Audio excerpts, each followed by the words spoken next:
नमस्कार, प्रेम हिवाळ्यामध्ये तुमचं खूप खूप मनापासून स्वागत। आज आपण हिवाळा स्पेशल आलूपाक बनवणार आहोत। तर आलूपाक कसं बनवायचं आपण बघूया।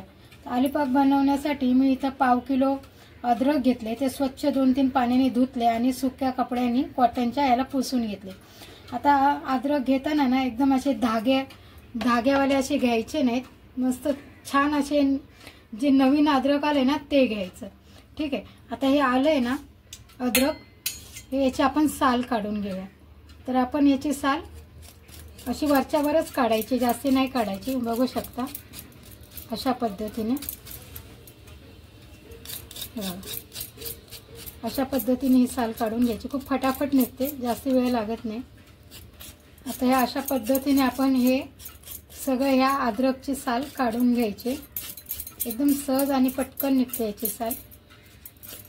आणि याचे आपण बारीक बारीक असे चाकूने तुकडे करून घ्यायचे। आता तुम्ही बघू शकता मी अद्रकची मस्त साल काढून घेतली आहे। सर्व अद्रकची साल काढून घेतली आहे बघा अशा पद्धतीने। आता याला आपण कट करायचे। आता याला आपण असे बारीक बारीक तुकडे करून घ्यायचे आहे। अशा पद्धतीने मी हे सगळे तुकडे करून घेते। आता हे बघा, हे अद्रक मी मस्त असं कट करून घेतले, बारीक बारीक असे तुकडे करून घेतलेत मी याचे सगळे। आता एका मिक्सरच्या भांड्यामध्ये आपण अद्रक बारीक करून घेऊया मिक्सरला। ठीक आहे। आता हे मिक्सरला मी फिरवून घेते। आता तुम्ही बघू शकता आपण यात पाणी एकही थेंब न घालता हे अद्रक आहे ना आपण मिक्सरला फिरवून घेतलं। तर हे खूप जाडसर अद्रक आहे, तर याला एकदम बारीक पेस्ट करून घ्यायचे। म्हणून याच्यामध्ये मी थोडंसं दूध टाकते। हां, तुम्ही दुधाऐवजी पाणी पण घालून बारीक पेस्ट करू शकता। ठीक आहे। तुम्ही परत एकदा याला फिरवून घेते। आता हे तुम्ही बघू शकता अद्रक एकदम बारीक अशी पेस्ट बनवून तयार आहे। तुम्हाला मी दाखवते, हे बघा एकदम अशी बारीक पेस्ट करून तयार आहे। ठीक आहे। 2 चमचे आपण दूध टाकून घ्यायचे, म्हणजे ही पेस्ट एकदम बारीक होते, किंवा पाणी पण टाकू शकता। ठीक आहे। आता इथे कढई आपण तापायला ठेवली, याच्यामध्ये 1 चमचा तूप घालूया। तूप छान गरम झाले, मी अगोदरच कढई तापायला ठेवली होती। आता ह्या तुपामध्ये ना हे सगळं अद्रक टाकून घ्यायचं।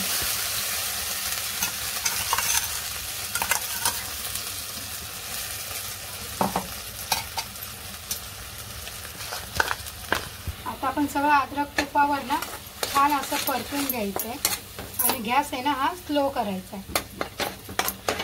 स्लो आचेवर ना आपण हे अद्रक छान परतून घ्यायचं।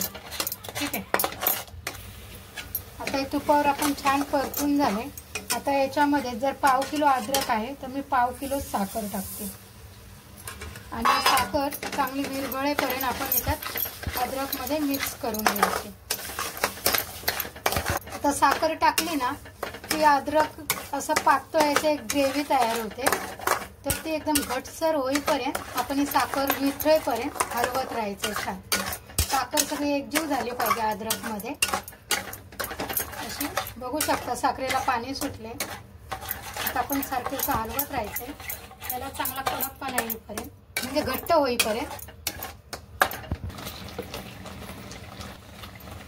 आता हे छान मिक्स करायचे। बघू शकता आता हे थोडं थोडं ना असं आळत आहे ना, जोपर्यंत हे घट्ट होत नाही ना तोपर्यंत गॅस बंद करायचा नाही। आता चवीनुसार आपण याच्यात मीठ टाकूया,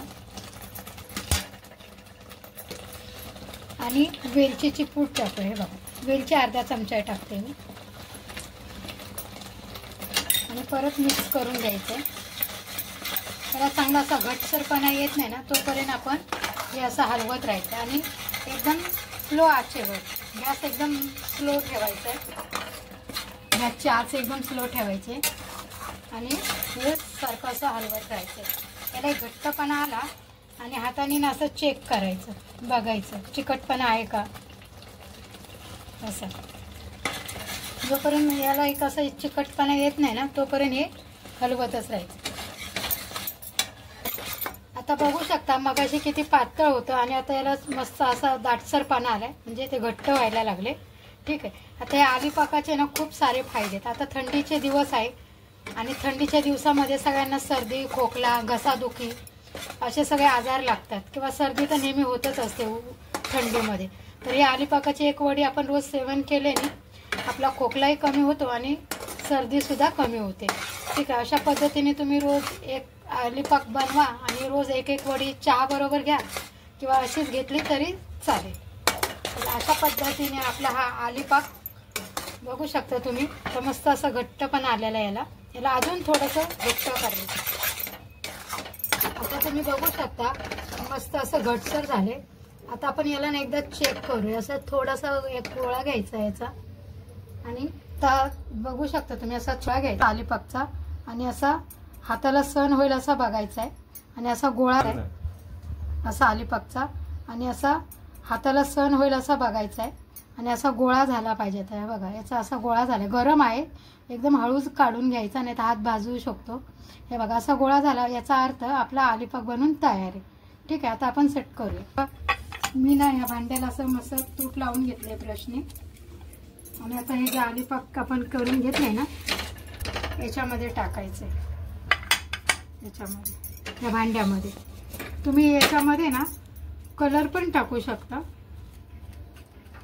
बघू शकता या भांड्यामध्ये मी सगळं केकचं भांडं आहे माझ्याकडे, याच्यामध्ये काढून घेतलं. आता हे गरम आहे ना म्हणून आपण एखादा पेल्याने हे घ्यायचं आणि हे सगळीकडे असं पसरवायचं.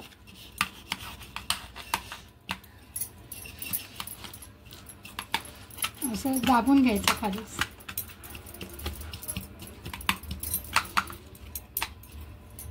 आता बघू शकता याला मस्त मी असं दाबून घेतले. आता आपण ना आता आपण याला सेट करून घेतले. आता याला गरम असतानाच ना याला अशा आपण वड्या पाडून घेऊया. नंतर हे सुकलं ना की याच्या ओढ्या पडणार नाहीत.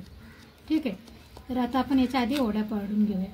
अशा लहान लहानच वड्या पाडायच्या. त्याच्या अद्रकच्या वड्या एकदम लहान लहान असतात, आलीपाकच्या वड्या. हे बघा अशा पद्धतीने या वड्या आपण पाडून घेऊया.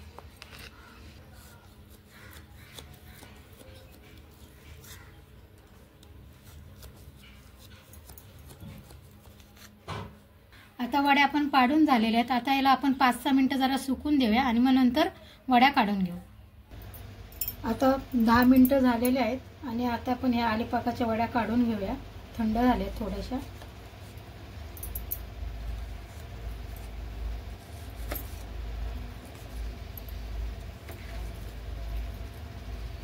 तर इथे बघू शकता अशी ही आपली आलीपाकाची वडी बनवून तयार आहे, एकदम छान आणि सुटसुटीत. ठीक आहे, आता हे बघा हे आपले आलीपाक बनवून तयार आहे आणि एकदम छान पद्धतीने असं निघालेलं सुद्धा आहे ट्रेमधून. तर अशा पद्धतीने तुम्ही सुद्धा आलीपाक बनवा आणि खा. आता मी हे सगळे आलीपाक काढून घेते एका प्लेटमध्ये. ही बघा ही आपली आल्याची वडी बनवून तयार आहे. आल्याची वडीच म्हणजे आलीपाक. हा बघा अशा पद्धतीने ही मी आलीपाक बनवला आहे. एकदम साध्या आणि सोप्या पद्धतीत दाखवला आहे आलीपाक कसा बनवायचा तो. यालाच आल्याची बर्फी सुद्धा काही लोक म्हणतात. तर अशा पद्धतीने मी एकदम सोप्या पद्धतीने तुम्हाला बनवून दाखवला आहे आणि याला जास्त वेळ सुद्धा लागत नाही आणि 2च गोष्टीपासून हे आलीपाक बनतं. आलीपाक म्हणजे अद्रक आणि साखरेपासून. ठीक आहे, तर जर तुम्हाला जर ही व्हिडिओ आवडली असेल तर व्हिडिओला लाईक करा, चॅनलला सबस्क्राईब करा. Tata bye bye.